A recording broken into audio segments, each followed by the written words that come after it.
Welcome to the 831 podcast. This week we are focused on the impact of Larry Nellis, the head coach at Kokanee Glacier and one of my 831 people that helped me live my best life. This is the third in a 5-part series. The first episode was called Laws of Gravity, and the second is called Motivated or Manipulated. Please go back and listen to them to put the next 3 episodes in context for you. At 13, he taught me the rules of 100. 100 push-ups, 100 sit-ups, 100 bench hops. You get it. 100 miles in one day, any day of the year, on a bike. I achieved what he told me to do, and I rode my bike from Calgary to Nelson in 4 days, a distance of 400 miles. We climbed to the peak that early morning and watched the sunrise as we ate breakfast. We prepared the lifts in the hill, and he was teaching me what it takes to be the best of the best of the best as we waited for the campers to come up from the camp. I'm Jungle Jim Hunter, and you're listening to 831 Living Your Best Life podcast, where we inspire participation, communicate precision, and empower performers to podium. And please tell your friends and relatives to go to their favorite podcast provider or to junglejimhunter.com or YouTube, and you can subscribe, download, click on like, rate and review us, and become an 831er to learn what you can learn to live your best life so you can help others live their best life. Well, there we were on the rocks at the top of the hill, waiting for the campers to arrive, and Larry Nellis was teaching me about Newton's laws of gravity and how it affects you as a ski racer. But what was happening inside of me was not only was I understanding the laws of gravity and how it applied, but inside was the laws of the heart. I called it that. It's nowhere in a book or anywhere. It's what I learned. It was what was affecting me. And Newton's first law in the law of gravity is it applies to us all equally, that it pulls us all equally down the hill. And he used to say, when you get in the starting gate, you're the same as everybody else. The second law is a body at rest stays at rest until acted upon by an outside force. So until I get it in gear, I'm just standing there like every other racer. Today, we look at the third law. Newton's laws apply from the math and science perspective, but it is the laws of the heart that make the difference in who finishes on the top step of the podium. Yes, that's the difference. It's not what you do on your skis. It's not what you do in your job. It's not what you do in the race. It's what's going on inside your heart that matters. We move in the direction of current dominant thought, and our first response, if we are emotionally driven and not trained, takes us up or down depending on which side dominates us. You see yourself as a winner, and you work towards that, and your first response is to move in that direction, and you have the better chance to win. You see yourself as a loser, and guess what? You move in that direction because it dominates you. Your emotions dominate you and take you where they want to go. Newton's third law is a body in motion continues in that direction until acted upon by an outside force. And this is what happens with skiing.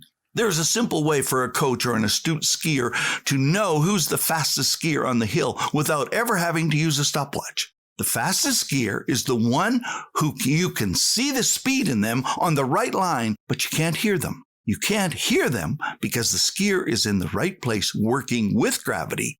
His skis are not sliding, he's not throwing any snow, and it's propelling him forward down the hill faster and faster. The challenge for the ski racer is simple. Just make sure you're ready for the next turn and apply it all over again.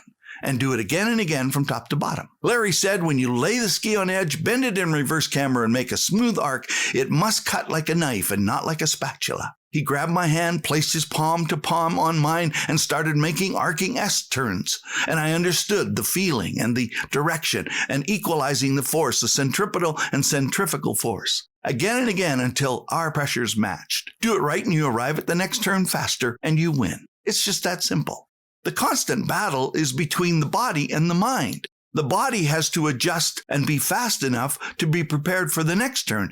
The mind has to believe that it can make the next turn and each one after that. And this is where the fight goes on inside the athlete. It's the same with the guy that's trying to hit a home run or the guy that's trying to strike him out or the guy that's trying to kick the ball into the net. Do it right more often than anyone else and you stand on the top step of the podium. This is working with the laws of gravity. It is the limitation of the outside forces that change direction, and it is the fight with the constant changes that the heart fights inside. The law of the heart says your heart will continue in the same direction until acted upon by an inside force or an inward force. we don't like change as human beings. And so when we take off at the start and all of a sudden by the fourth gate, we're going faster than we were before, well, things change every second. And time is only one thing. Time is one simple definition. It's the measure of change. If you are in sync on your skis, but your heart and emotions are not in sync with them, what is about to happen will tighten you up. You will back off. You will throw the skis sideways to get control again. The Olympic champion knows he's the champion before he even competes because he knows who he says he is, and he believes it and has prepared himself to be so. They are congruent with themselves. Technically, you have to be able to do what the activity you are pursuing demands of you, to do everything that you have to do to stay within the laws of the activity.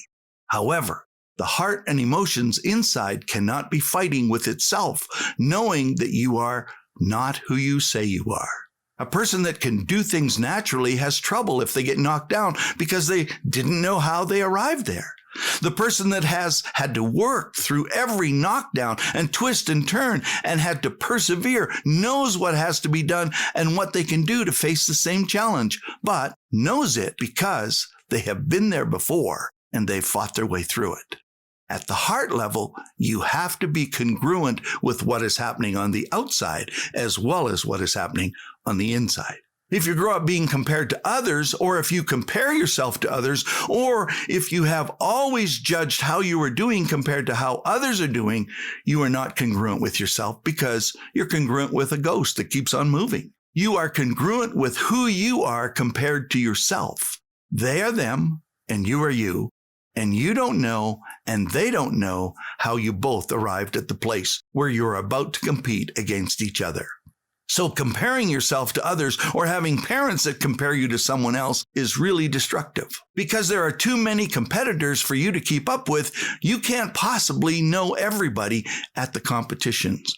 We start comparing results then. The challenge there is you don't know what they may have just learned, so it comes back to applying the rules of the heart. Compare you to what you did best last. And know, this time, you are in the moment of measurement where time and you are going to be prepared to make the changes you need to make while it's happening. Not the ones they have to make, the ones you have to make. Comparison is a weak way to grow. My father would watch the crops and teach by asking questions. He noticed and would point out to us that the crop was always uniformly the same height, except once in a while you would see a group of heads from one plant significantly higher and healthier than the rest. What happened, he would ask. Not sure. Then he would explain. That plant, seeking what it needed, found a rich vein in its pursuit of change and growth of moisture and fertilizer. It found what it needed and it used it to grow more significantly higher and healthier than the other plants.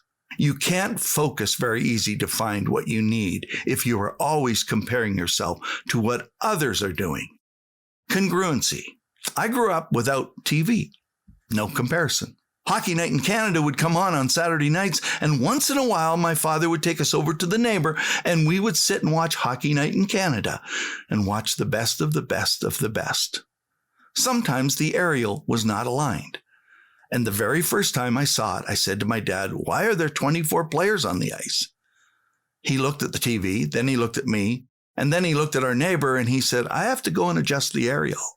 He would adjust the aerial and the shadows of the players that were playing came together. They became congruent in the image. The signal is not always aligned. It's not congruent with itself. Are you who you say you are? The heart and emotional training requires you to be your own gatekeeper.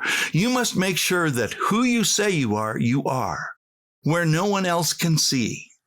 This forces you to be playing by the rules, so when acted upon by an outside force, you are who you say you are and who you've prepared yourself to be. You can't say, "I'm going to be the best of the best of the best," if you know you didn't do the work to prepare. And believe me, every athlete knows if he did the work. Who are you at the heart and emotional level? If what you are trying to become isn't who you are, you have work to do. If you're going to live your best life, you have to be the kind of person that lives that kind of a life. I want to thank you for listening. I know this is a challenging thought today, but think it through. I hope you will have grown and will be living your best life the next time we meet. Oh, by the way, my quote for the day, I wanted to leave it with you last. Are you who you say you are?